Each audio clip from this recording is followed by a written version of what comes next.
देखो यह शोर कैसे हो रहा है। पति ने पत्नी से कहा और दोनों उस ओर भाग चले। जाकर देखा नदी की अपार जलधारा में 8-9 वर्ष का एक बच्चा बहा जा रहा है। आसपास खड़े लोग तमाशा देख रहे हैं। बच्चे के माँ बाप सगे संबंधियों की करुण चित्कार जारी है। ये दोनों अभी कुछ ही दिन पहले भारत से यहाँ आए थे। ऑक्सफोर्ड में उच्च शिक्षा के सारे प्रबंध करने के बाद पास के ही इस स्थान पर मन बहलाने आए थे। उद्देश्य था सैर सपाटा भ्रमण, यही सब। सोचा था इसी बहाने पत्नी की भूख समाप्त हो जाएगी। ऑक्सफोर्ड से कुछ दूर पर ही बह रही नदी के आसपास का दृश्य मनोरम था। नदी की तेज जलधारा के दोनों किनारे के मनोरम दृश्य, सुंदर कुंज बेलियां किसी को भी अपनी ओर आकर्षित करने के लिए काफी थी। ऐसी ही एक जगह में बैठे मन बहला रहे उक्त दंपति वहां दौड़ पड़े। इधर से शोर उमग रहा था।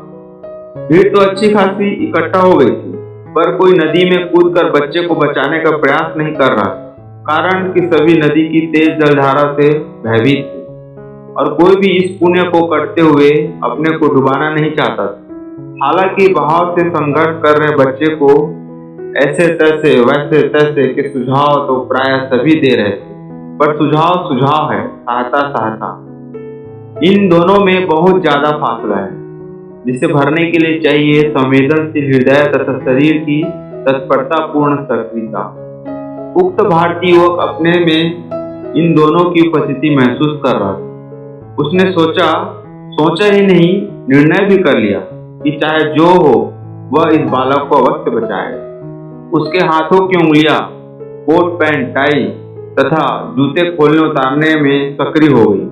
अरे अरे, क्या तुम नदी में कूदकर अपनी जान देना चाहते हो? वहां खड़े लोगों में से किसी ने कहा। सभी उस पर शार्दुल को देखने लगे। हाँ, बच्चे को छटपटाता देखकर जो पीड़ा अनुभव कर रहा हूँ, वह या तो बच्चे को बचा लेने पर शांत होगी या बचाते हुए मर जाने पर। कितना बनता है, किसी ने कहा। हिम्मत वाला है, किसी ने प्रोत्साहित किया। अरे मैडम, तुम अपने पति को इस मृत्यु की धारा में कूदने से रोकती क्यों नहीं? किसी ने सहानुभूति पूर्वक स्वर में उस युवक की पत्नी को परामर्श किया। इसी बीच वह युवक कपड़े उतार चुका था। उसने देखा बच्चा थक चुका है और बेदम होकर या तो बहने वाला है अथवा पानी में डूबने वाला है। वह एकदम कूद पड़ा। जैसे तैसे उसने बच्चे को धकेला और किनारे पर ला पटक दिया, जहां से लोगों ने उसे पकड़कर खींच लिया।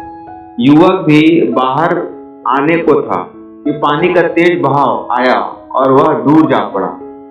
इस अप्रत्याशित स्थिति में ऐसा लगा कि वह डूब गया। पत्नी अपलक अपने सर्वस्व की यह दशा निहार रही, पर कहाँ संघर्ष के कौशल ने उसे मौत के चंगुल से बाहर कर दिया।